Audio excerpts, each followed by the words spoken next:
as it should be.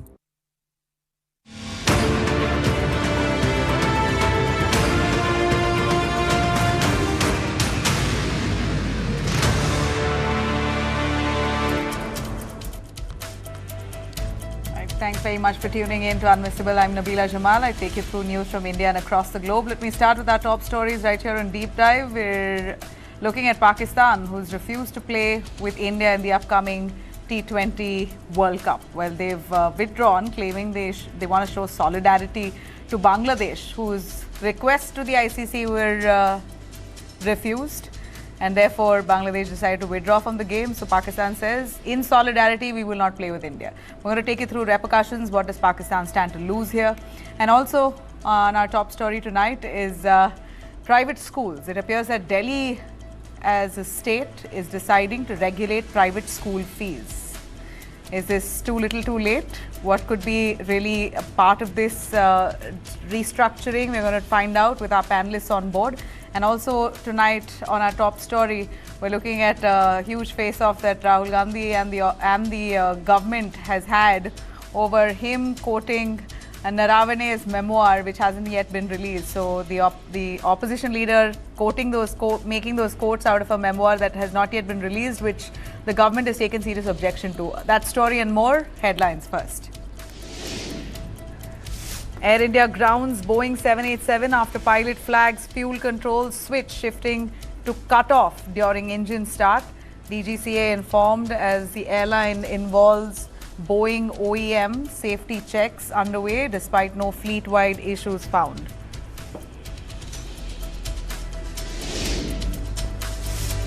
Shiv Sena claims the BJP mastermind Sunetra Pawar's appointment as Maharashtra Deputy Chief Minister days after Ajit Pawar's death. Samana, mouthpiece of Shiv Sena. Samana, mouthpiece of Shiv Sena UBT, alleges move is aimed at blocking NCP reunification, says Pawar family was kept in the dark.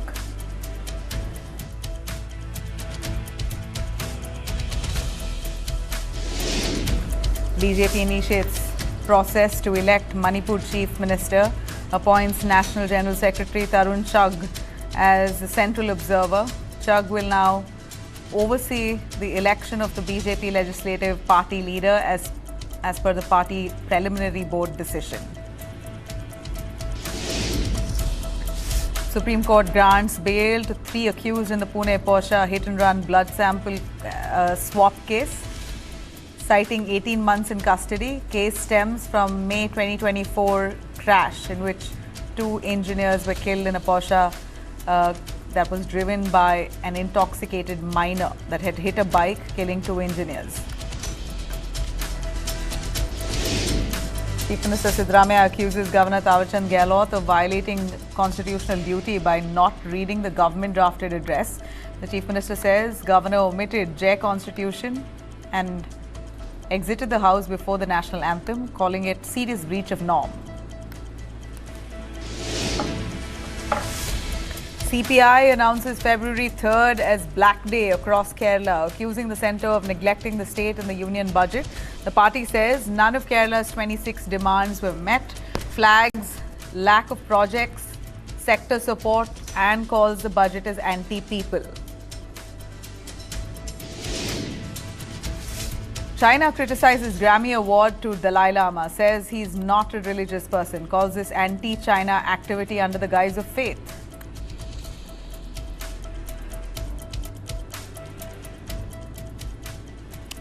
All right, let's take you through our top story on the upcoming ICC World Cup. It seems like now geopolitics has gotten into sport to such a level where the real foundation of the ICC game is now looking shaky.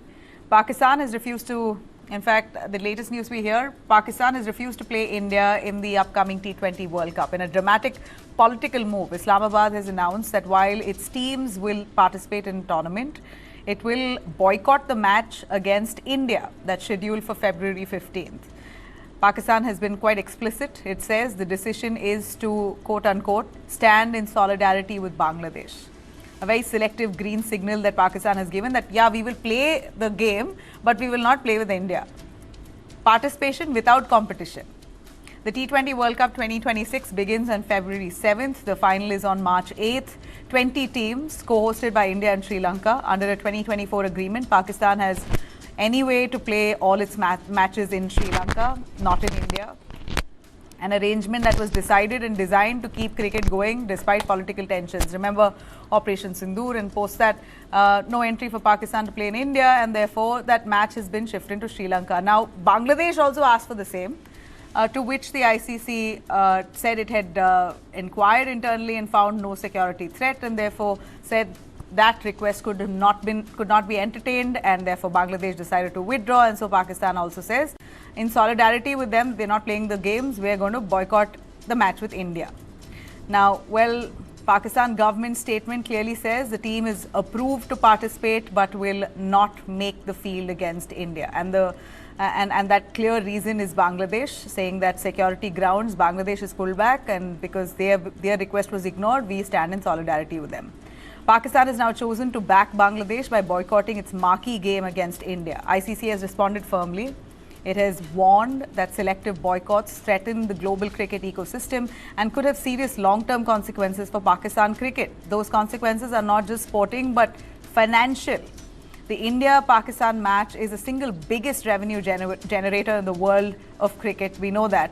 Advertising rates touch about 25 to 40 lakhs for 10 seconds of ad in that space. Industry estimates value one India-Pakistan T20 match at nearly $500 million.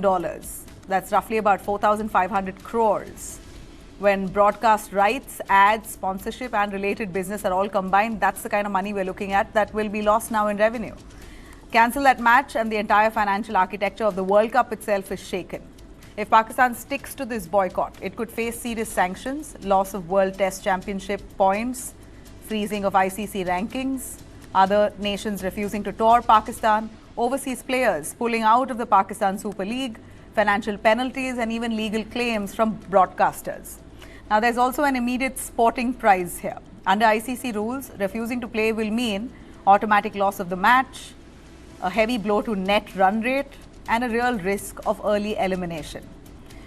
Well, the day that Pakistan announced that it's not going to be playing India in the T20, the same day its under 19 team played India in an ICC tournament. So Pakistan really holding firm here that they don't want to play India. I wish it was India who said that, but well, after Operation Sindoor, there were lots of debates that went on. India at many given points wanted to withdraw completely, not want to play Pakistan at all. But ultimately, sporting sense took over and they decided, well, sports should be kept separate, and India went with it. And here you have Pakistan coming to say they will not play India. This is the first time that Pakistan will not play India since 2010. A rupture that goes far beyond just sport. Let me quickly bring in our guest joining us, Neeru Bhatia, senior sports journalist. We also have Mahavir Rawat, senior sports journalist, both of them to give us a little more insight. Mahavir Rawat, I'll start with you. I remember the last time you just did not want to say anything, and I really requested our guest team to have you back on the show today to give you ample amount of time I just want to hear you. What do you have to say to this?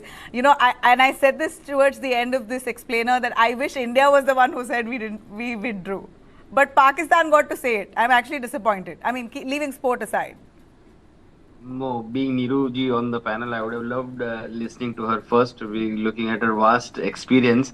But look at the irony. There are times when we say that we don't want to play Pakistan, and today we are taking all the measures in this world so that we can play Pakistan. And this is where the money comes from. There is definitely a pressure from broadcaster.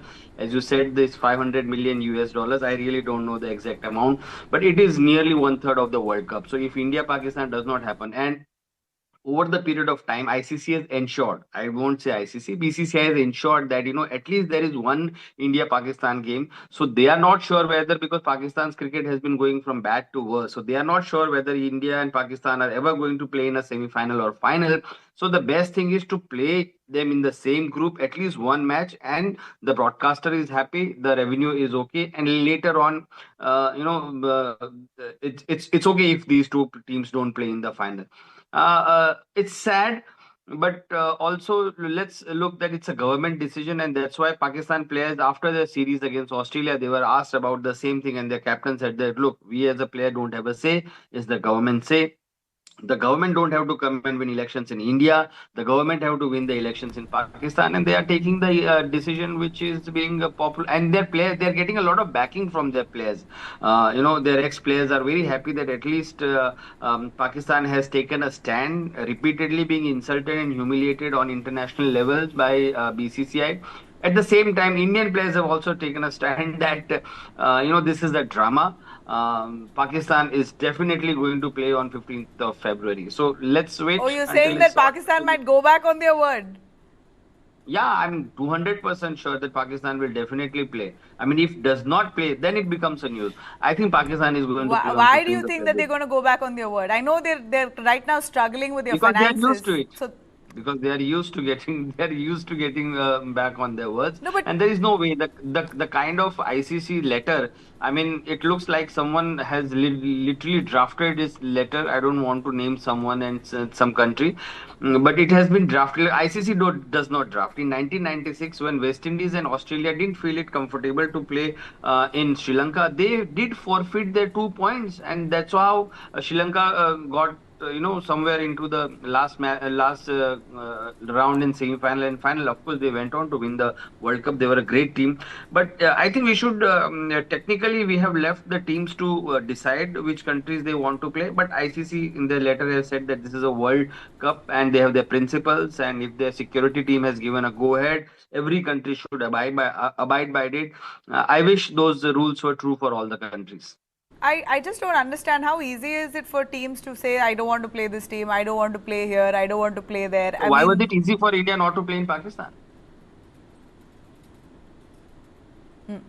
okay, Neeru Bhatia, your take on this. What's at stake here with Pakistan withdrawing? I mean, we know that Pakistan as a country is financially struggling. They could have really done well with this money. Well, what's at stake, firstly, for Pakistan and for the tournament is for Pakistan, it's a huge loss of money. Simple as that.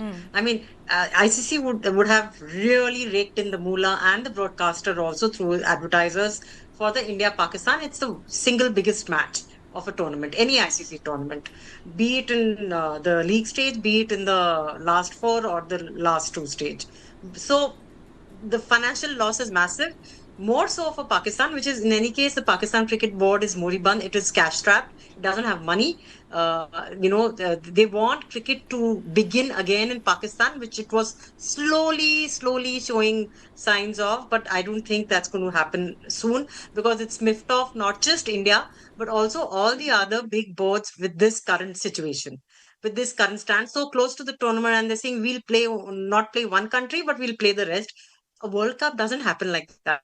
Be it cricket, be it hockey, be it soccer, you can't pick and choose your opponents. It's a World Cup. You have to go through the entire league phase and the quarterfinals and the semifinals and to reach the finals. So they've made a mockery of it. And I think ICC, if they allow this to happen, will have no teeth whatsoever. It cannot allow this to happen because remember, the most important thing that cricket will feature in the Olympics in the LA Olympics.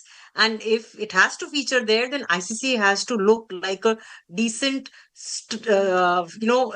disciplined, functioning authority of the sport in the world. So it has to take a stand, and it has to take it sooner rather than later. I feel I agree with Mahavirji on everything, but I feel the tone and tenor of that letter very clearly stated that very clearly indicated that Pakistan will suffer heavily if they think they can pick and choose their opponents in the World Cup. So it cannot. No country can. So now that it's said it does not want to play India, what do you think will be? ICC has responded. Could you clarify on the ICC's response? Is that for me? Yeah, go on. Either one of you.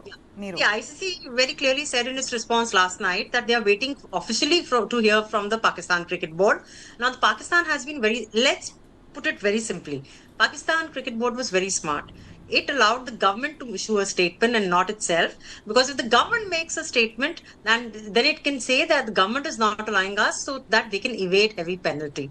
Because if it's a government decision not to participate in the tournament, then it's a different situation. But I don't think it has cut anything with the ICC or with any member nation. I think from what I hear, all the senior teams, member nations of the ICC, not just India, but Australia, England, everybody were quite miffed with this last minute decision of Pakistan's.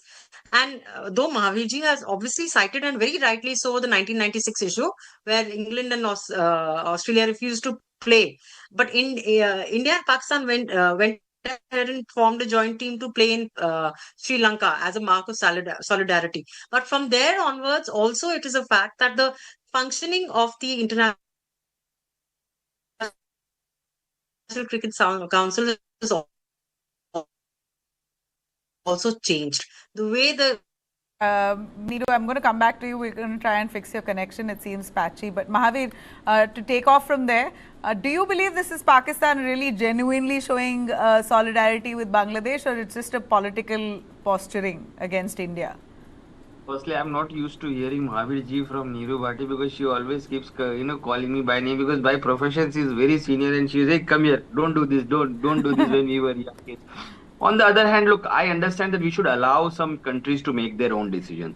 What do you think a World Cup is going to be hit with a team like Italy, Nepal, UAE, America? I mean, just look at, it's good that we want these countries to come and more countries to play. We want the cricket to spread in Europe because there where's the money. We want the United States of America to come in because where there actually the money is.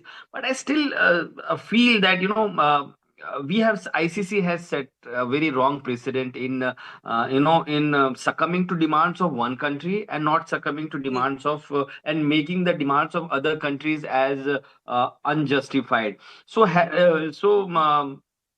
But it's a very sorry state of affairs. Yeah, And if agree. Pakistan is doing this just for standing solidarity to Bangladesh, I am sure ICC is very true and very right in taking a very strong step in it. At the same time, Pakistan also knows one fact that they also are holding one or two cards that the biggest rivalry, if the if the World Cup is in the subcontinent is between India and Pakistan, and if But they don't play. Mahavir, agree totally that the money spinner is the India Pak match. Mahavir But having G said has that, taken India, objection to the G. if Australia, if Pakistan is not playing, it doesn't get any money. I don't think it's going to be about not playing one country. I think it will be about either playing all or none. That's what ICC will have to do. Which will eventually happen. You're saying that will eventually happen. I personally think that Pakistan does not have that stand in anywhere where they will not play. They are going to play. This is the habit of Pakistan. They will always do something or the other which will keep them interested, and I'm sure at the last minute, for the sake of the country, for the sake of the fans, the team will definitely come and start playing. On the same day that they said this, they were playing India under 19 team. Yes. So it's I feel that country is very confused. And cricket, look, India is never going to go there and play. India is not going to allow any of their players to go there and play. Just for clarity here, a government nor a cricket board can decide whether they can play a certain team or not. That they have no right to decide on that. Is that true? Yes. Okay. In an international tournament, the government can only say that we are allowing the national team to participate or not. They cannot pick and choose matches. As simple as that. Neither can the board. It's a World Cup. It's not a bilateral series or a trilateral series. It's not a Mickey Mouse tournament. Yeah. Let's be honest. Now tell me just an honest response on how much does this hurt India, if at all Pakistan fully withdraws, because they can't decide only not to play against India. They maybe, like you're saying, ICC may say either stay in the tournament or play all the games or get out fully. So if it does not play, Bangladesh and Pakistan both not playing this upcoming World Cup, what does it do to the tournament? Look, what I think and what I have learned from my senior journalist always is that cricket is never going to be is looked at a good spirit if the activities outside the stadium are going to make more news than the game inside the stadium. Right now, T20 World Cup 2026, which is being organized in India and Sri Lanka, is in the news for all the wrong things. You tell them to. So if two countries, Bangladesh and Pakistan, don't participate in it, it is not going to go down well within the history. After 20-25 years, we may be talking just like we are talking like 1996. But ICC has to take a firm stand, and I again say that I hope that firm stand is there for all the countries in future also. Yeah, I agree with Mahavirji on that. That ICC, if it's taking a strong decision, it stands for everyone and not just for one time. And blackmailing the ICC or the host nations that we'll play, or the broadcasters to say we'll play other matches, we won't play one match. This doesn't happen in reality in any big sport, or a big sporting spectacle like a World Cup soccer or something like that. It doesn't happen like that. I mean, this is not the way it should be run, the sport. Simple as that. And one more point, I mean, Neeru ji said a very relevant point, that look, we are going to go to Olympics. If there is a match in Olympics in 2028 in LA, where India and Pakistan are going to be together, and they are going to put out, and Pakistan is going to use that as a world stage, not to take a participant, because they love doing this at the world stage. So ICC can't be seen that there are already 8 to 10 countries, and even in that 8 to 10 countries, they are not able to keep their flock together. So it is not going to go down very well internationally, where we are trying to push cricket at an international level. So yeah, Absolutely. it's a big Absolutely. challenge for ICC. Yeah, absolutely. But if ICC is more or less supported by people from India, the heavy influence that BCCI India has has on the ICC in it, ICC. right? No. When you ICC write may B, be. when you write BCCI, there is already ICC in it. So let's understand where this is No. There's coming from. ICC, but when it comes to Olympics, the IOC just doesn't. I mean, India doesn't matter as much at the IOC level as much as ICC, and it looking like it has a large number of teams playing, countries playing under its umbrella does. Let's be honest. No, That's but why I mean, it can only really, let's feature be at the honest. Olympic level. IOC, even then, the IOC, then we'll have to make do with not having cricket as a sport altogether, because India is cricket. Cricket is India. If you really look at it, You see, okay, tell me, who India are the real doesn't stakeholders matter of cricket at in the the world? Olympic level. The How many medals do we win at the Olympics, Nabila? How many? No, How many? which is Are why I'm we saying, sporting- I'm talking are about we a cricket. sporting superpower in Olympics? No. So at the Olympic level, it's not what India says that counts. It's for how ICC takes its teams, its nations together into the tournament that counts. I hear you, but what I meant to say is that cricket, India has a lot of influence when it comes to international cricket, right? So in that sense, where do we stand? Because that's Even the then only we sport can't. that we govern, right? Because that's the only sport that the country plays. That's the only sport we have. The Correct. kind of dominance that America has over Olympics, or different Basketball. other Yeah. winter sports. I mean, that's the kind of, look. To be very honest, I mean, not to be taken otherwise, we are never considered a big power when it comes to cricket. In sports, till 5-6 years back, no one used to go to even what is happening. No one used to know what cricket is. I will tell you, to 2010, I had to attend a wedding of my brother-in-law in Atlanta, and I went there and I said, "What's the biggest sport there?" I said, "Cricket." And he said, "What's cricket?" I said, "For 7 days, sorry, for 5 days, you play 7 hours." And they were shocked. 5 days, 7 hours. And I said, "Yes." And after that, also there is a draw, so there is But no result. And they were saying, that's "How really Mahavirji. No, come it's not fair. I mean, see, how come you have so much of time?" Olympics, So even in in America, Olympics this or sport is America, catering to cricket the might not be big. subcontinent. No, cricket might not be big in America, but how big is basketball, let's say, which is massive in America, in India? So that's an unfair, it's like apples and oranges kind of situation. Okay. Just But on a winding I'm just note, saying that I'd if we are like to playing ask. at the Olympic level, then ICC has to look like a neutral, broad-based, umbrella organization, More and accepting, which more where you don't have involving. cherry picking by members. No, Ms. Neeru, By handful India of members. Pakistan is really the biggest event, right? And any match, any tournament, now it's the World Cup ultimately, the biggest. And if this match does not happen, who really compensates with the broadcasters? Yeah, I'm sure sponsors Very have already simply. come in. They've already finalized their sponsors.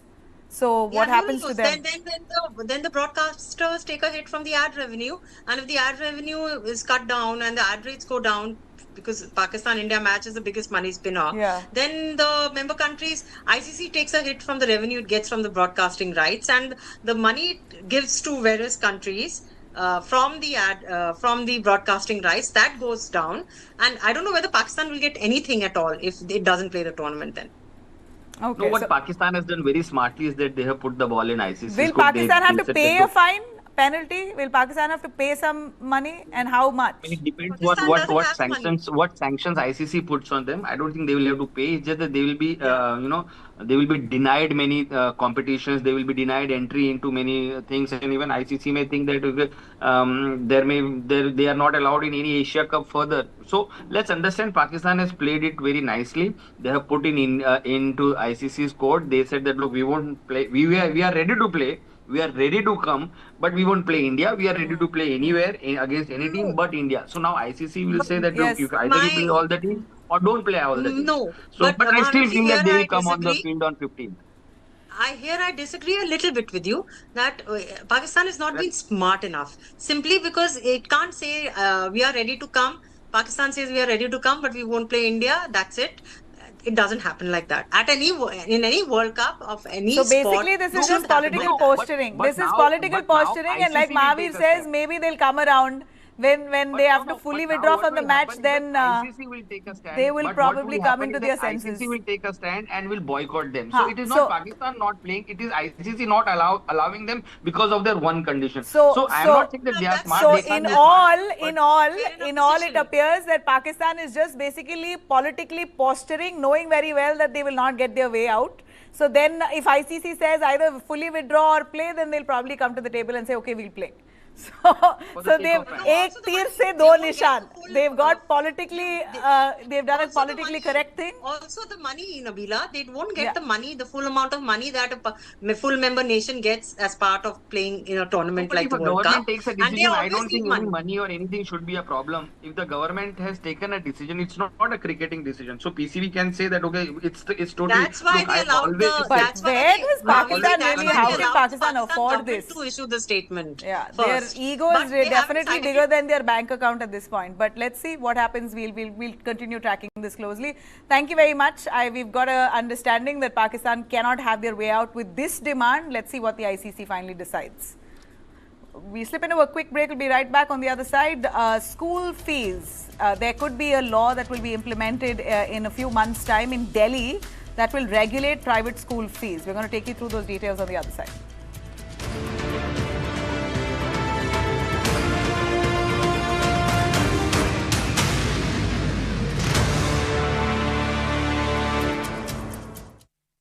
In this world, where every second counts and every decision is crucial, I discovered what truly drives me. Racing. And now, from a fanboy to the proud owner of the Hyderabad Blackbirds at the Indian Racing Festival. It's time to fulfill my dreams. Chase the rush and take on the competition. To all the other teams, get ready. The Hyderabad Blackbirds are going for the winner. वकील साहब अच्छी खासी practice है, नया field में क्यों जाना? Sister sister देश का सोच रहे हैं। और इसके फ्यूचर का नहीं सोच रहे? SBI लाइफ से अपनी बेटी का फ्यूचर सिक्योर है। तभी तो इनको अपने इरादे पूरे करने का राइट है। पढ़ो पढ़ो, देश की कई बेटियों का फ्यूचर सिक्योर करना है। करो पूरे अपने इरादे, अपनों से किए सभी वादे, SBI लाइफ अपने लिए। अपनों के लिए। रिश्तों को रंग दो, दुनिया को रंग दो। Birla opus paints.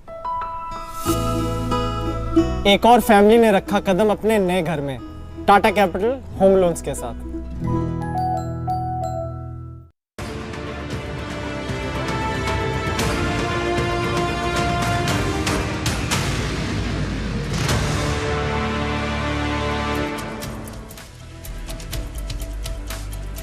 All right. A big change is coming to how private schools in Delhi charge their school fees, and it directly affects lakhs of parents. It could be a precedent set as well for schools across India, private schools. The Delhi government has now brought a new law called the Delhi School Education Transparency in Fixation and Regulation of Fees Act 2025. In simple words, this law is meant to stop private schools from increasing fees whenever they want, arbitrarily. Now, originally, this law was supposed to start from 2025-26 academic year, but now it has been postponed. It will come into force from 2026-27 academic session. So what does this law really actually do? It says schools cannot hike fees arbitrarily. Any increase will need approval from a committee that includes parent representatives and district authorities. If a school collects extra or unfair fees, it must refund that money within 20 days' time. The delay happened because the Supreme Court said introducing such a law in the middle of the academic year would be chaotic. So for this current year, the old system continues, but next syllabus, the next year on, the new law will be implemented. Under the new laws, private unaided schools will have to basically clearly explain every fee that they charge, follow strict accounting rules, put limits on extra charges, and stop illegal practices like capitation fees. But not everyone, of course, is happy. Private school associations have gone to the Delhi High Court. They argue that this law interferes with their independence and their financial freedom. The court will now decide whether the law is fair and constitutional. So all it clearly shows here that on one hand, you have parents who are almost crying, parents who are really upset that private schools charge exorbitant fees, and not just in Delhi, across India, this is the same plea and request from parents to regulate school fees. And here on one hand, you have schools that says there are rising costs and they need to have the autonomy to fix school fees, of course, sensibly.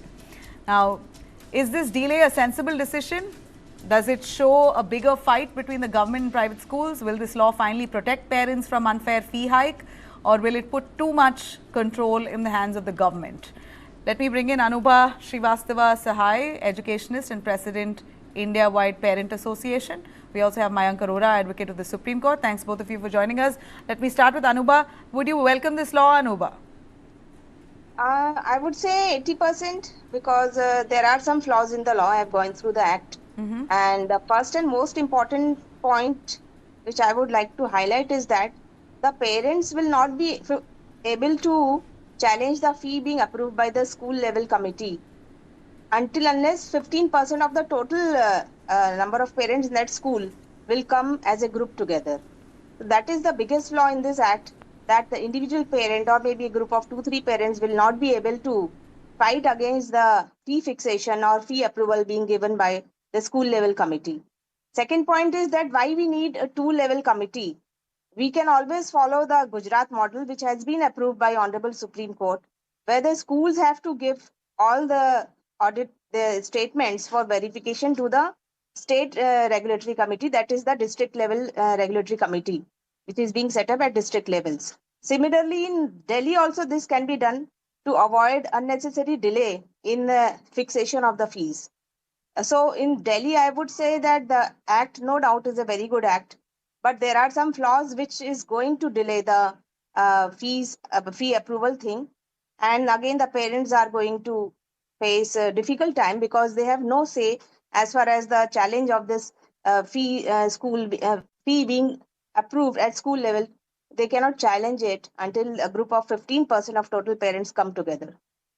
This law does allow for that. It says that parents could form a committee and they should also be consulted.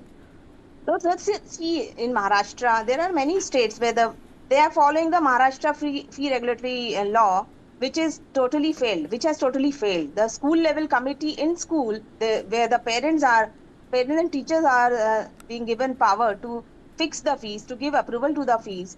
They are either being managed by the management in most of the schools, or some of the PTA members, executive members are being threatened also to give any kind of such approval. So that will, a school fee level committee, a committee at school level, I don't think will be able to give any justice to the parents, because most of them maybe could be managed by the management, and also not only the school level committee. The school is giving proposal that XYZ amount we will be charging for the next three academic years, and the approval is being placed before the committee, which is at school level fee regulatory committee, where the management itself is one of the member. So how come they will? No, you're saying basically, you're saying they'll find loopholes in the law and basically not honor what the spirit of the law says. But yet, do you welcome this law? It still paves the way and in a way sort of streamlines school fees. Yeah. I do welcome, because the Director of Education has been given suo motu power to monitor the proceedings which is happening before the school level fee committee and also the district level fee committee. So the Director of Education has been given suo motu power to monitor all the proceedings. Okay. You know, Mayank Arora, if you could come in on this, you know, I honestly, I do understand what the parents have to say. We run schools, my family does. My mother is a principal herself, and you know, she runs 2 schools, and I know the difficulties of being on the other end as well, right? As a school management, to really balance a school, manage it with the number of demands that the government comes up with, a whole list of fixes that you need to do every now and then. You know, systems need to change, you need to upgrade, update, whatnot. But if you charge 1-2 rupees extra in school fees, hue and cry. The entire you know, parent fraternity would pounce on you. So it's very difficult today to run a school. It's not so easy at the same time, right? So where's the thin line? Is there a way that there could be a balance where parents are not feeling slighted and shortchanged, and schools are also not feeling like they're sacrificing their entire life but really earning nothing? So Nabila, you rightly said, look, there has to be a balance, and I completely understand that the balancing of the interest for a school to become a loss-making institution vis-a-vis an institution that is a participant in the constitutional project of ensuring that our children get education at a reasonable price at a certain degree of affordability. I have the view that, look, you at one side under the RTE Act, you have to admit 25% of EWS students. On the other side, the question is not 1-2 rupee of school fee increase. The question is a fee anarchy. I think that's what the law should aim to arrest. I'm absolutely not advocating that the school should be squeezed off vital funds and fee structures that will squeeze their infrastructures. I'm only saying that the balance has to be drawn where a fee anarchy vis-a-vis penury for the schools should be balanced. That's one part. But the second and the most important part, including the development that has happened today, is that for the current session, the fee structure will remain as on 1st April 2025. That means whatever hike has already been done would not change in this financial year. And most of the time, the hue and cry has been about administrative inconvenience. Look, every reform, and this is where I support the parents and the children who need to get this education at a certain reasonable cost. Look, at this point in time, if we just say that administrative inconvenience is coming in the way, then every reform is an administrative inconvenience. Each time we have labor reforms, each time we have social reforms of any kind, it will cause inconvenience to people. The question is, whom are we causing inconvenience? At this stage, I'm not saying squeeze the schools of their funds, but at some point in time, we'll have to all agree that as a nation, as our schools, we are participants in the constitutional project of Article 21A, where we have to give our children compulsory education, compulsory primary education, and that too at a certain cost that does not violate access or does not deny access to children. I think that's the spirit in which this debate should be seen, to my humble opinion.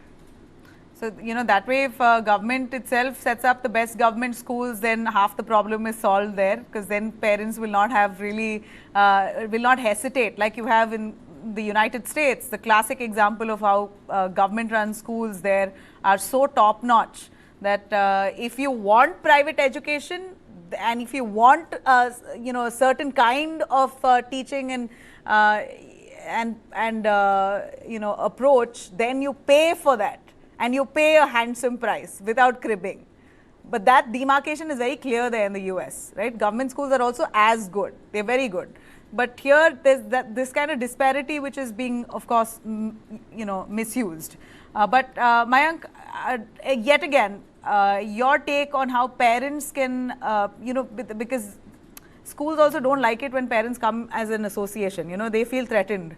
That yes. And parents are also, they can also breach a line. You have protests that happen, and then it embarrasses the school's reputation is at stake. So all of that happens. It's a spiral. So it's a very delicate situation, and students are involved here. So you have to handle the situation very delicately. I don't know. What do you think the law should you're be? right. You're absolutely right, Nabila. I think one other perspective needs to come in. Look, I am clearly, again, not advocating the fact that we should reduce the schools to institutions where the fee is completely regulated and they're not able to, they don't have any leeway for anything. I'm only saying that while you differentiate between government schools and private schools, but education at the end of the day is not a luxury good. It is education. And most of the foreign universities and educational institutions, if you look at, their funding is not by exorbitant fee or so-called exorbitant fee in some cases, but by endowments. These students become citizens, become successful human beings, and then there are endowments and funds that come back to the schools in the form of participatory endowments that the students are willing to give back to the institution. So I think the larger debate for should example, be on, what kind of endowments? So when I say endowments, if you look at the examples of Harvard University, etc. Oh no, please, no, absolutely not, absolutely not. Nobody comes back to give their alma mater anything. That does not happen in India. Look, this is the question is, where are we headed and where do we need to head as a nation? Yeah. No, but what I'm saying is, as much as I feel for the parents, there should be some respect to the fact that the school is providing a certain kind of education with a certain approach. And if that style suits you, great. If it does not, move your child to a school that suits you better. Should there not be enough autonomy even for the schools? Why, parents saying that we want the same education but don't want to pay. That also comes down to that, right? I am also opposed to the idea of parents saying that, look, we want quality teachers, we want quality education. Correct. And teachers are not paid enough. Teachers are hardly paid. I know the quality of pay that our teachers get in our country, we're all aware of it. Yeah. I'm saying also, let's not be unreasonable and say that, look, let's not pay anything to the teachers or the quality of education and infra and want to get our children educated. That's not the idea I'm perpetrating. I'm saying there's a larger constitutional debate around this subject. We'll need to figure out how to balance it. So you're saying this new law doesn't do it entirely? I am saying this law has scope for the schools to have a say in regulating their own fee also. Like we were told by the other panelists that, there are certain shortcomings, as she calls it. But I feel that certain degree of autonomy within the school committee also should exist.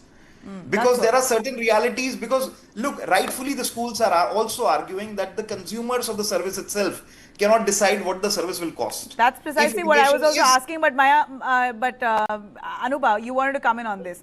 I think my panelist has not understood what I meant to say. What I have said that this two-level fee regulatory system should be abolished. The school fee regulatory committee at school level is not required only. The schools can fix their own fees and they can get it approved from the fee regulatory authority at district level or from the director of education. We don't need a school level committee at school, any fee regulatory committee at school level. That's what I meant to say. And if you're having a committee at school level, then why you need a management in that committee, first of all. And if you want an autonomy is there, no doubt. You are allowed to fix your fees. You're allowed to propose a fees also. No, but why in the first place has this rule come about? Anubhav, a quick one from you. Why in the first place has this rule come about? See, the rule has come because the schools are charging exorbitantly. I'll give you an example of Maharashtra. How we have in one of the school, there's a district fee regulatory committee which exists. Now it is not existing because of some issues. The judges are not available, or maybe I don't know the issue. What is the issue in Maharashtra? But in one of the case, the school has charged exorbitantly. They have increased the fees up to 30%. That is happening all over India. I'm giving just an example of Maharashtra. And when we put up the proposal, when we challenge the fee, the approval. So 30% year on year or 30% after a few years? 30% after 4 years. I'm giving an example. 30% after 4 years. So that's unfair. You're saying 30% after 4 years is unfair? No. Let me clarify. That also we challenged before the fee regulatory committee, and the surplus was huge. So we demanded a rollback, and the fee was reduced from 30% to 5%. So that's what I'm saying. Schools are making huge profit which the No, but for government 4 is years, ignoring. Mayank, 4 years later, a school charging a 30% fee hike is unfair. Declare No, them I, a I, profit-making I think institution. slightly different, Nabila. I mean, but that So I'm way, not- I'm not- you know, expenses are going up. 4 years, it's not like the your No, I'm expenses saying remain the that same, no? Trying we to all say agree. that, We all madam, agree that the schools. whatever Let they Anuba have, the speak first. expenses were what they show in income tax, or they show to income tax, or what they show in their income and expenditure account is they show more expenses, whereas they're not making expenditure to that amount. If the school is showing that we have paid X amount to the teachers, they're not paying that amount. If the school is saying that we are utilizing all the infrastructure, that is also not happening practically. Then the problem In becomes some the of the audit schools, I'm norms not that saying should all be the in place. schools. I'm not denying. I'm not saying that Fix. all Okay, the I schools get it. I are, get what you're trying to say. You're saying that the school there are tries some to schools- justify a 30% raise, but that justification isn't really Justify. That is landing. what the Delhi School Because they're Education not Act upgrading talks their about. infrastructure, they're not upgrading their curriculum, but yet they're claiming what- to that is what do the- that and take money. That is wrong. Ethically, that is wrong. Yeah, right? that's true. So on I'm ethical not saying grounds, that you all want the better schools are- clarity on why I'm- that. Yeah. Mayank? I'm not dismissing Right. the fact that, look, there have to be stricter audit norms to know that whether the expenses, like Anuba also said, are being accounted for correctly, and the profits are not being deflated only for namesake. But I'm also of the opinion that, look, we all agree that the schools, they have a constitutional duty, our education system has a constitutional duty, therefore they are not purely private profit oriented institutions. So we can obviously cap the kind of profit that a school is allowed to make while taking care of all the expenses. So at no point in time, Nabila, I'm saying that the expenses should be curtailed. I'm saying they should be accounted for rightly, and then schools are obviously institutions, privately run institutions, entitled to certain profits. Correct. So there, I think the parents also have to understand that, look, there is an institution that runs on resources, and the resources have to be paid, and the institution is a private one, and therefore, despite the constitutional duty, there has to be some degree of profits in the venture. Otherwise, no private player would want to get into that space. Correct. Now, But at the same time- I can tell you with experience that people do not want to start schools anymore because you're only bleeding. There's nothing that you really make out of it, right? Unless you have a massive acres of property and you're doing all the small schools, budget schools, mid-level schools are really bleeding, and no help from the government either. Zero help. I feel And government. therefore A the lot of funding schools have problem shut becomes a down problem, during Nabila, COVID. right? A lot of feel schools we, shut we all down. we all come back to the funding That is problem, wrong. or how I the feel that funds and the government should profit also should be support given the to the private schools. schools. I feel that government should also support the private schools which are not Yeah. making profit. Correct. And government should recognize those schools Correct. which are actually giving quality education. Correct. And I totally agree with you. I wish that Yeah. happened, right? But that isn't. I can say with experience. But anyway, I really appreciate both of you, and I'll surely call you back on the next one when the rule is actually implemented to see how that goes there. Thank you. Thank you, Nabila. All right. A quick look at all our top stories on day tonight. Let's start with the high voltage drama that erupted in the Lok Sabha today. Leader of opposition Rahul Gandhi today attempted to raise India-China relations during the discussion on the president's address. Rahul Gandhi tried quoting from former Army Chief General Manoj Naravane's unpublished memoir, 4 Stars of Destiny, that it's called, which covers the 2020 Eastern Ladakh border clash with China, including the Pangong Lake standoff. So when he did that, you had the government, in fact Amit Shah, Rajnath Singh, who stood up and condemned this, saying that this memoir is not even published. How can he quote from it? But well, Rahul Gandhi has done it nonetheless. Let's hear it. This is about when 4 Chinese tanks were entering Indian territory. They were taking a ridge in Doklam, and the army chief writes, and I quote from an article that is quoting his book.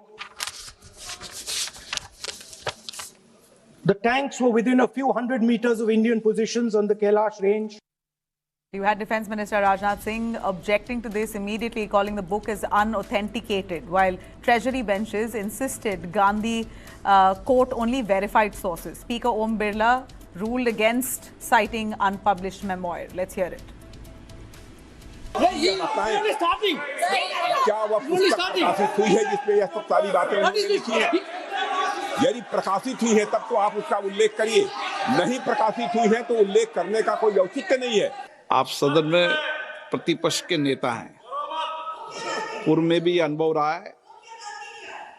सांसद प्रियंका गांधी जी ने भी एक बात बोली थी, तो उन्होंने authentic उस किताब को यहाँ पर टेबल पे किया। मेरा जो रक्षा मंत्री जी ने जो विषय उठाया है, उसमें कहना है कि हम जो बोलें उसको ऑथेंटिक कर सकें, उसी विषय को सदन के पटल पर ये मर्यादा बना के रखें। Well, Rahul Gandhi, they're questioning why discussions on India-China ties were being barred, calling it a national security issue and that must be discussed. Union Ministers Amit Shah and Kiran Rijiju objected, saying the content was misleading and irrelevant to the President's address, while Samajwadi Party chief Akhilesh Yadav defended Rahul Gandhi. अध्यक्ष महोदय, चीन का सवाल बहुत sensitive है। अगर कोई सुझाव ऐसा है देश के हित में, तो मैं समझता हूं लीडर ऑपोजिशन को पढ़ देना चाहिए। Well, really what we saw was Rahul Gandhi read only 4 words before he was objected. He said Chinese tanks in Doklam and that's it. You had chaos on the parliament floor. Government sources claim Rahul Gandhi reading concocted China information. Says Nehru already in public records surrendered land for statesmanship. The House was eventually adjourned twice today as neither side relented, with the government accusing Rahul Gandhi of repeating already discussed issues and attempting to demoralize the armed forces. 4 Stars of Destiny, that is General Naravane's 448-page memoir on his tenure as India's 28th Army Chief, published by Penguin and listed on Amazon. It's not yet available in India and is under Defence Ministry's review. So it's not yet been published. And we hear reports suggest those who asked him about the Parliament showdown today, he said, well, the memoir is aging like fine wine. Right now, in West Bengal, Chief Minister Mamata Banerjee met with Chief Election Commissioner Gyanesh Kumar in Delhi today, intensifying her confrontation over the SIR, Special Intensive Revision Drive of the electoral rolls ahead of the assembly elections there. She was accompanied by Trinamool MPs Abhishek Banerjee, Kalyan Banerjee, along with 12 family members who have been affected by this SIR exercise, including people who are wrongly declared as dead and relatives of those who died from SIR-related stress. After the meeting with the chief, EC chief, Mamata Banerjee went on to attack the poll body. She says the EC chief was arrogant and called them a dalal, questioning why SIR was conducted barely 3 months before the election, saying that they are acting at the behest of the BJP. She alleges that people raising grievances were being threatened and said that her party has no expectations from the Election Commission of India. Here's what she said. हम 4 terms minister थे, 7 terms MP थे, लेकिन हम कभी ऐसा election commission को नहीं देखा जिन्होंने इतना एरोगेंट है, ग्रेट लायर है। हम उनको कहा था कि आपको कुर्सी को रेस्पेक्ट करते हैं, because no chair is permanent for anybody. One day you have to go. Now, EC sources have given a different account, claiming Mamata Banerjee lost her temper. They claim that she came into the office, she lost her temper, she hit the table and she walked out without hearing the EC Commissioner's full response. No official statement, though, has come in from the Election Commission office. Meanwhile, the human cost of SIR remains stark. Remember, in West Bengal, the drive is currently on and 194 people have been reported dead. Beg your pardon, out of the 194 cases reported in West Bengal, at least 152 people have died in West Bengal in deaths related to the SIR drive. That includes 135 civilians, 17 election officials, including 15 BLOs. Several others remain hospitalized. Well, the reason being that this is a strenuous exercise. It's tedious, it's laborious, it's door-to-door exercise. Many BLOs, the EC officers have died because of the stress and weather conditions and just endless work. And you have people, citizens, commoners who died, claiming their own lives because they were scared that their names will be erased off permanently and they could be declared as foreigners in their own country. So a lot of fear-mongering that's also happened on the ground that's led to these loss of lives. Both sides hardening their positions, though, the EC and the West Bengal government at this point. We're going to see where this really lands finally. Kerala Chief Minister Pinarayi Vijayan has now written to Union Finance Minister Nirmala Sitharaman demanding a judicial inquiry into the death of Bengaluru industrialist CJ Roy during an ongoing income tax raid. In his letter, Vijayan has called the incident a blot on India's tax administration, citing serious procedural lapses and hinting at excessive pressure by the IT officials. He's questioned how Roy could access a loaded licensed firearm during the search and whether basic safety protocols was even followed, emphasizing that the IT department is responsible for the safety of individuals during such operations. Citing the family, Vijayan has said CJ Roy was relentlessly pursued despite cooperating and described the IT raids and pressure basically as unbearable. He's now sought an independent judicial probe to be led by a retired constitutional court judge to examine both the death and the wider enforcement practices. CJ Roy, head of Confident Group, shot himself at his Langford town office in Bengaluru on January 30th while income tax officials were present. Sources say the raids were part of a probe into possible tax evasion, including multiple builders conducted by the Thiruvananthapuram unit under the Kochi IT wing. Special investigative team from Karnataka has also now been formed to record statements from the officials on the site. The Karnataka police probing and also speaking to IT officials to exactly find out what really happened on that unfaithful day. So scrutinization and investigation is currently on. Meanwhile, Congress MP Hebe Edin has also submitted an adjournment notice in the Lok Sabha to discuss CJ Roy's death. The family has expressed shock and disbelief with a press conference that's scheduled anytime soon. A quick look at YSRCP. We're looking at violence and political unrest. Andhra Pradesh, we're looking at political violence taking place there. YSR Congress leaders have come under repeated attacks. Stone pelting and arson has erupted at the house of YSRCP leader Jogi Ramesh in Ibrahimpatnam, NTR district. His wife and father were inside at the time, but police quickly rescued them. Police say the attack on Ramesh was allegedly retaliation for his derogatory remarks against Chief Justice N. Chandrababu Naidu and IT Minister Nara Lokesh, mocking the latter's intellect. This comes days after senior YSRCP leader Ambati Rambabu faced a violent attack over remarks on the Tirupati Laddu controversy. Rambabu was also arrested amid the unrest. Footage shows dozens of TDP leaders and cadres ransacking opposition homes and vehicles, sparking clashes on the streets. YSRCP Supremo and former Chief Minister Y.S. Jagan Mohan Reddy condemned the attacks, calling them an attempt to create fear and anarchy. He's described the incident as barbaric governance and jungle raj, warning that such acts could backfire on the ruling NDA coalition. As tensions now escalate, questions remain over the safety of YSRCP leaders and growing cycle of political violence. All right, a quick look at Rohit Shetty and the shooting that happened right in front of his residence. Now, Mumbai police have recorded filmmaker Rohit Shetty's statement following a firing incident at his Juhu residence. In fact, there were some members who shot right outside Rohit Shetty's residence in Mumbai. Authorities are now investigating the conspiracy and motive behind the attack, and security now upped for Rohit Shetty. Officials confirmed that at least 5 rounds were fired at the first floor of his 9-story building around 12:45 a.m. on Sunday. One bullet hit the glass of a gym located in the building. 4 of 5 initially detained in Pune were arrested and brought to Mumbai, where a court remanded them in police custody until Feb 5th. Police say that they helped plan the conspiracy and provide vehicles as well. Initial probes suggest links with Lawrence Bishnoi member Shubham Lonkar, a wanted accused in Baba Siddiqui murder case. A few hours after the shooting, a threat social media post also came up. Lonkar's involvement, that post said, warning Rohit Shetty that this is just a trailer. If you don't comply with us, then the full showdown will happen. You could face similarly what Baba Siddiqui faced. The post also issued a warning to the Bollywood industry entirely, stating that anyone who did not fall in line could face serious consequences. Similar attacks have been reported in the past, including incidents outside actor Salman Khan's residence, for which Bishnoi gang claimed responsibility. Well, question is, what was Rohit Shetty allegedly interfering in that really drew Bishnoi gang's threat? And how is it so easy for these gang members to go about shooting in high-profile areas like that?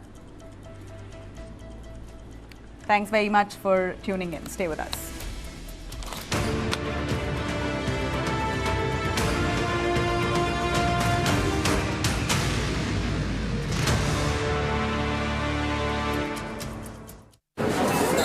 जब 25 साल के प्रत्युष का kidney का operation हुआ तो policy बाजार की team ने हॉस्पिटल पहुंचकर 12 लाख का क्लेम अप्रूव करवाने में पूरी हेल्प की। पॉलिसी बाजार पर 1 करोड़ का हेल्थ इंश्योरेंस सिर्फ 550 रुपए महीने से शुरू।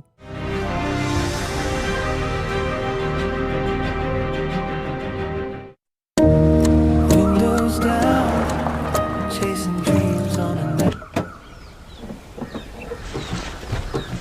With Skoda Supercare and growing network across 180 plus cities, you never drive alone.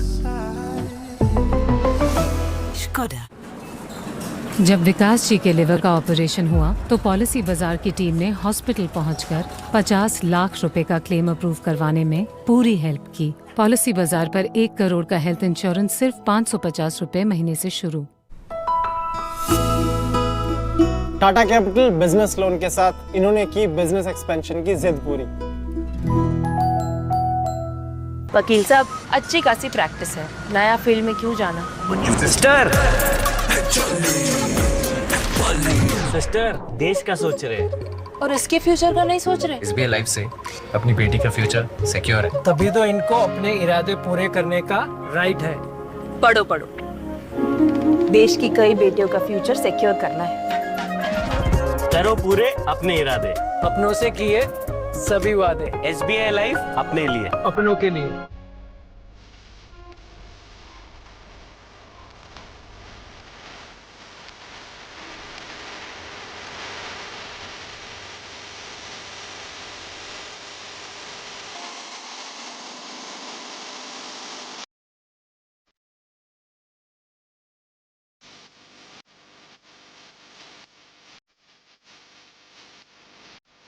Yes, we are in Philippines.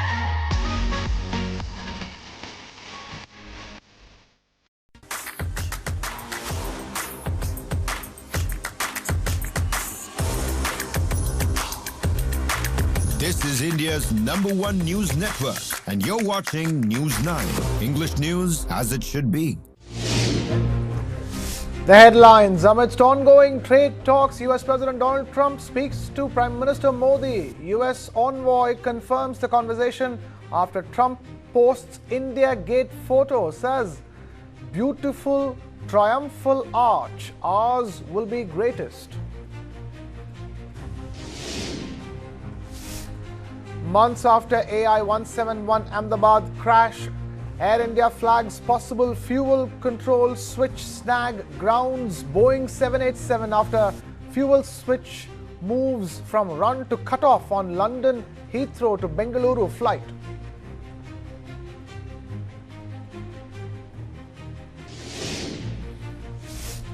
BJP set to form government in Manipur, initiates process to elect Chief Minister. Tarun Chugh appointed as the central observer for the Manipur Legislative Party leader poll.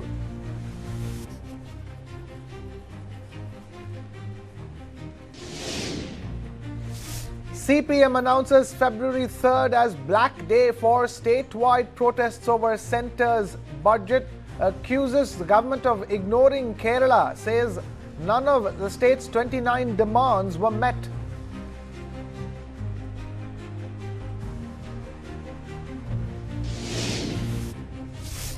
The centre defends Sonam Wangchuk's detention under NSA, cites security risks in Ladakh, says he tried to instigate Gen Z protests like Nepal and Bangladesh.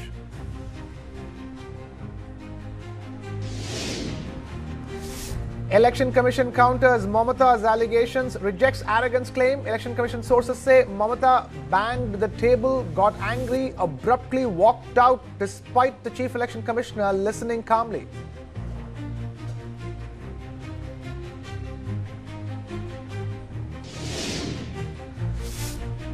Father kills 6-year-old daughter to bypass two-child norms, kills daughter to contest local polls in Maharashtra.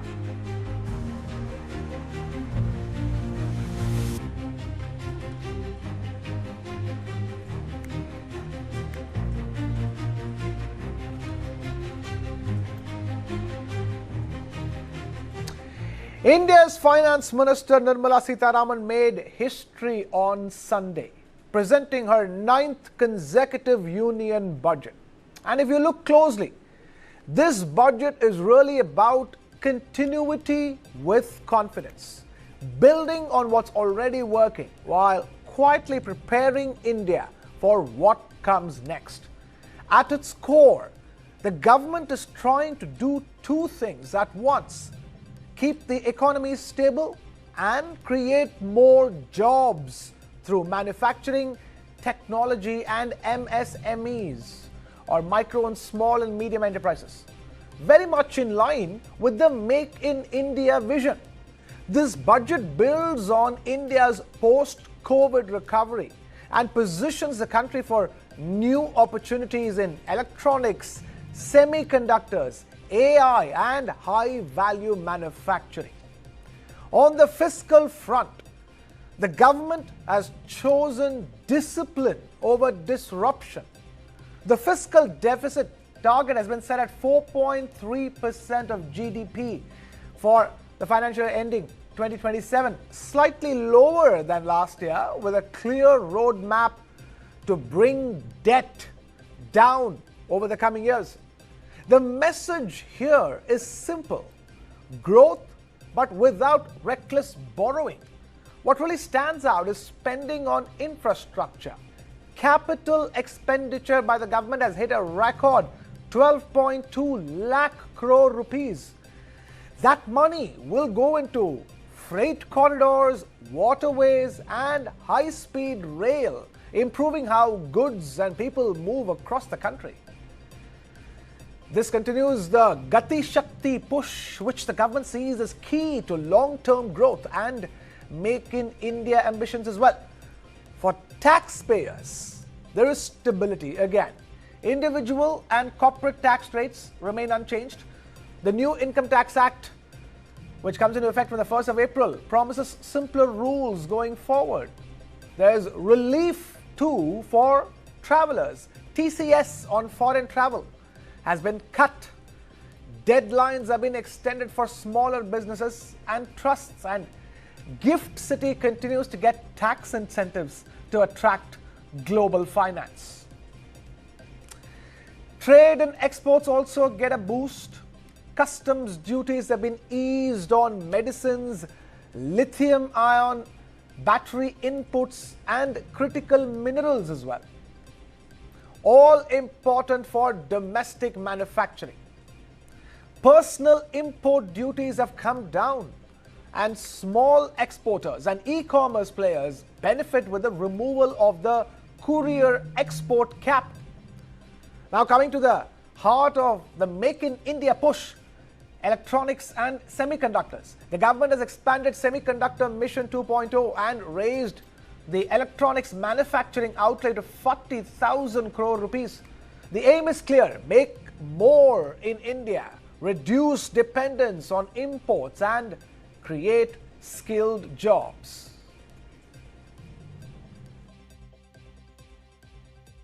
आज सुबह ही संसद में देश का budget प्रस्तुत किया गया है।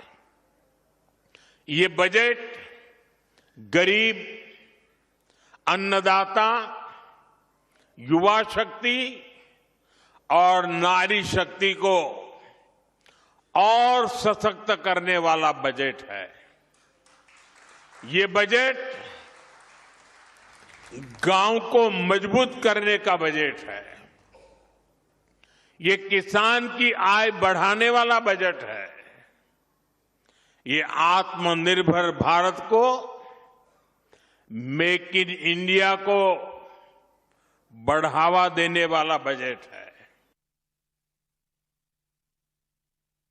Now, MSMEs, our micro and small and medium-sized enterprises, remain central to the strategy of the government, from corporate mitras or corporate friends in smaller towns to the revival of 200 industrial clusters to skilling initiatives for the youth and tourism guides. The focus is clearly on jobs, compliance ease and growth at the grassroots level. Recognizing MSMEs as a vital engine of growth, I propose a three-pronged approach to help them grow as champions. Equity support. I propose to introduce a dedicated 10,000 crores SME growth fund to create future champions, incentivizing enterprises based on select criteria. I also propose to top up the Self-Reliant India Fund set up in 2021 with 2,000 crores to continue support to micro enterprises and maintain their access to risk capital. Now, looking forward, the budget also places some big bets on future industries. Under Biopharma Shakti, India aims to become a global biopharma hub. Rare earth corridors, chemical parks, and new manufacturing schemes are meant to secure supply chains and support high-value exports. Our government, led by Honorable Prime Minister Modi, has decisively and consistently chosen action over ambivalence, reform over rhetoric, and people over populism. We have pursued far-reaching structural reforms, fiscal prudence and monetary stability, whilst maintaining a strong thrust on public investment. Keeping Atmanirbharta as a lodestar, we have built domestic manufacturing capacity, energy security, and reduced critical import dependencies. And finally, the financial sector too got some support through the 10,000 crore rupee SME Growth Fund, a new infrastructure risk guarantee fund, and steps to improve MSME cash flow through invoice trading platforms. Now, a fully integrated digital customs system is also being planned to make trade faster and simpler. Overall, the budget did not promise overnight change. Instead, it reinforced a steady message: stable finances, strong infrastructure, a clear Make in India push, and long-term preparation for future industries. It reflects the government's belief that sustained growth comes from staying the course while quietly upgrading the economy for the future. Now, we're being joined by Mitali Nikore, founder and chief economist of Nikore Associates, Dilip Chenoy, former Secretary General of FICCI, and Dr. Sharat Kohli, founder KCC Group. Thank you, all of you, for taking time out to be this. Mitali, let me begin by asking you that question that gets asked after every budget, but this time around the context is different. So much was changed as far as the previous budget was concerned, like the income tax slabs. So this time around, the fair expectation would have been to how well the budget can stay the course of reform, stay the course of changes it put in place over the course of the last few budgets. And from that perspective, this budget is done perfectly fine. No, absolutely, Krishna. I mean, the main consideration going into this budget was that this is the first budget coming after the Trump tariffs. This is the first budget coming in a changed world. We're not in the same world where we were in February 2025. We're now living amidst geopolitical tensions. We're now living amidst, a very ever-changing sort of trade environment. So what do we do for economic security? And why I'm using